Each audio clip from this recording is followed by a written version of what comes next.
Alhamdulillah pada hari ini kita kembali bertemu untuk mempererat silaturahmi sekaligus dirangkai dengan acara lepas sambut Kapolres Aceh Tengah. Mengawali sambutan ini, kami ucapkan terima kasih kepada Saudara AKBP Nur Rahman Nur Hakim yang telah hadir bersama-sama kita di sini, mengikuti berbagai kegiatan maupun bermusyawarah untuk kebaikan daerah. Mungkin selama kebersamaan kita ada hal yang tidak berkenan, apakah dari kami pribadi maupun dari jajaran pemerintah daerah kami mohon maaf. Kami selalu berdoa kiranya saudara dapat terus mendapat kenaikan jenjang jabatan dan mampu mencapai karir tertinggi di lingkungan tugas kepolisian Republik Indonesia.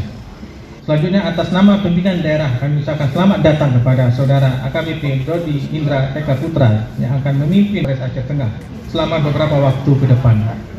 Selamat bergabung dalam jajaran Forum Koordinasi Pimpinan Daerah Kabupaten Aceh Tengah.